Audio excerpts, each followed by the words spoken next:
जय श्री कृष्ण बच्चों, कक्षा तीसरी में आपका फिर से स्वागत है। कक्षा 3 में आज हम पाठ संख्या 13 अजमेर की सैर के पाठ को आगे अध्ययन करेंगे। तो पाठ में अब तक हमने पढ़ा है कि गुरमीत और रज्जाक अजमेर घूमना चाह रहे थे। गुरमीत अजमेर घूमना चाह रहा था और वो रेल से अजमेर आया था। तो रज्जाक अजमेर में ही रहता था। घर कहाँ था रज्जाक का? दरगाह बाज़ार में। तो दरगाह बाज़ार में फूलों की बहुत ज़्यादा भीड़ भाड़ रहती थी, क्योंकि जैसे हमारे राजस्थान में रामदेव जी का मेला बढ़ता है ना, अलग अलग स्थानों पे अलग अलग मेले पड़ते हैं, मगर हमारे जैसलमेर ज़िले में जो रामदेव जी का मेला बढ़ता है तब रामदेवरा में कितनी भीड़ हो जाती है। उसी प्रकार से अजमेर में भी जब रमज़ान के महीने में मेला लगता है तो बहुत ज़्यादा भीड़ हो जाती है, क्योंकि दूर दराज से देश विदेश से लोग यहाँ दर्शन करने के लिए आते हैं, है ना। तो वहाँ पे लोगों ने बुलंद दरवाज़ा, उन दोनों ने बुलंद दरवाज़ा देखा, बारहदरी देखी और बड़े बड़े कड़ाह देखे जिन्हें देग कहा जाता था। और देग में जो चावल का व्यंजन बनता था उसे देग लूटना कहते थे, वो प्रसाद के रूप में बांटा जाता था। उसके बाद में उन्होंने पहाड़ी पर तारागढ़ देखा, फिर पहाड़ी के ढलान में पृथ्वीराज जी का स्मारक देखा, पृथ्वीराज चौहान जो भारत के सम्राट रहे थे। उसके बाद उन्होंने अन्ना सागर देखा, सोनी जी की नसियाँ और सुभाष बाग भी देखा। अब महर्षि दयानंद आश्रम भी देखा उन्होंने। महर्षि दयानंद जी का जो आश्रम है वो बहुत अच्छी कलाकारी से बना हुआ था। और अजमेर विश्वविद्यालय को जो नाम है वो भी महर्षि दयानंद जी के नाम पर ही रखा गया था, उनके याद में। और अन्ना सागर में पानी भी अधिक था। तो गुरमीत ने कहा, रज्जाक ने कहा कि अगर तुम्हारा मन है तो तुम नौका का आनंद भी उठा सकते हो, नाव भी चला सकते हो। तब गुरमीत ने कहा, ना बाबा ना, मुझे नाव में डर लगता है, चलो थोड़ी देर बाग में बैठते हैं। तो गुरमीत ने कहा कि नहीं भाई, मुझे तो नाव में बैठने से पानी में डर लगता है, अपन थोड़ी देर बाग में ही बैठ जाते हैं। फिर आज तो थक गए, कल हम पुष्कर चलेंगे। कहाँ चलेंगे? पुष्कर। अभी उन लोगों ने कौन से दर्शनीय स्थल देखे थे? अजमेर के।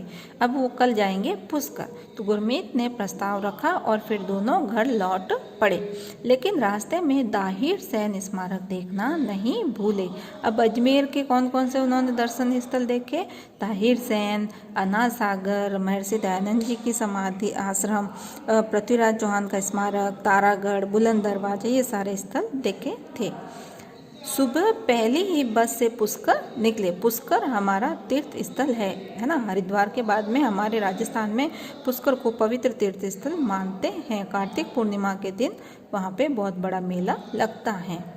अरावली के, अब देखो बच्चों, एक प्रश्न आता है कि ब्रह्मा जी का विश्व प्रसिद्ध मंदिर कहाँ है? तो ब्रह्मा जी का एकमात्र मंदिर पुष्कर में है ना, और कहीं पर भी ब्रह्मा जी का मंदिर नहीं है। अरावली की घाटियों में बस भागी जा रही थी। आधे घंटे में बस रुकी तो मंदिर दिखाई देने लगे। लो आ गया पुष्कर। इधर देखो, यह पुष्कर सरोवर है। पुष्कर, ये देखो चित्र में दिखाई दे रहा है आप लोगों को, ये पुष्कर का सरोवर है ना। इसके चारों ओर घाट ही घाट दिखाई दे रहे हैं, यहीं नहा लेते हैं। अब जैसे हरिद्वार में गंगा घाट होता है, वैसे ही पुष्कर का जो तालाब है वहाँ भी घाट ही घाट दिखाई दे रहे थे। और लोग नहाते हैं, पुष्कर के पानी को पवित्र मानते हैं, गंगा जल के जैसा ही मानते हैं। जानते हो, यह तीर्थराज कहलाता है। यहाँ स्नान का अपना महत्व है।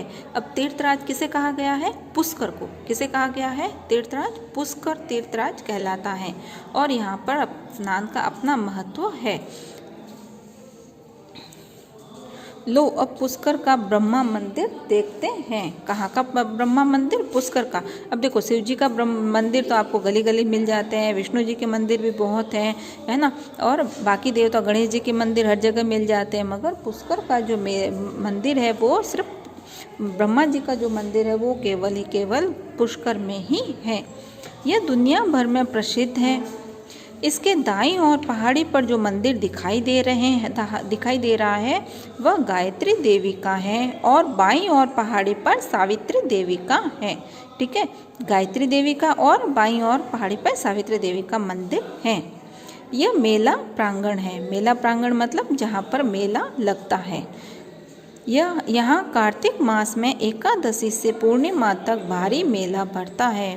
भारी मेला बढ़ता है मतलब दूर दराज से देश विदेश से लोग यहाँ दर्शन करने के लिए आते हैं। भारी मात्रा में खूब पशु खरीदे और बेचे जाते हैं। अब प्रश्न आता है कि पुष्कर के मेले में देखो यहाँ ये एक धार्मिक मेला तो है ही है, पर ये व्यावसायिक मेला भी है। क्यों? क्योंकि यहाँ पे पशु खरीदे और बेचे भी जाते हैं। दुनिया भर से लोग आते हैं। ऊँटों को खरीदारी होती है, घोड़ों की खरीदारी होती है, बकरों की खरीदारी होती है, तो पशु भी खरीदे और बेचे जाते हैं।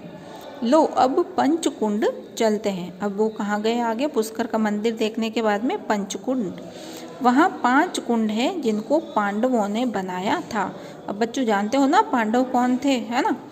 पांडव के पुत्र थे 5 पांडव, है ना? युधिष्ठिर, भीम, अर्जुन, नकुल और सहदेव। तो ये 5 पांडव थे, उन्होंने पंचकुंड को बनवाया था। उसके ऊपर ही गोमुख हैं। किसके ऊपर? जो 5 कुंड हैं उनके ऊपर ही गोमुख हैं, जिससे गिरने वाला पानी एक से दूसरे कुंड को भरता चलता है। वह पानी फालतू नहीं जाता। अब वो कुंड इस प्रकार से बनाए गए हैं कि एक भी बूंद वेस्ट नहीं जाता है, फालतू पानी व्यर्थ नहीं होता है। कुंडों को ही भरा हुआ रखता है। वह पानी सारा कहाँ रहता है? कुंडों में ही भरा रहता है। एक कुंड से दूसरे में, दूसरे से तीसरे में, तीसरे से चौथे से पांचवें में, आगे से कुंड भरते रहते हैं। खाना वहीं खाएंगे मगर कोई बंदर झपट न ले जाए, ध्यान रखना। वहाँ खूब बंदर रहते हैं। कहाँ? पुष्कर 5 जो 5 कुंड है वहाँ पे, ठीक है।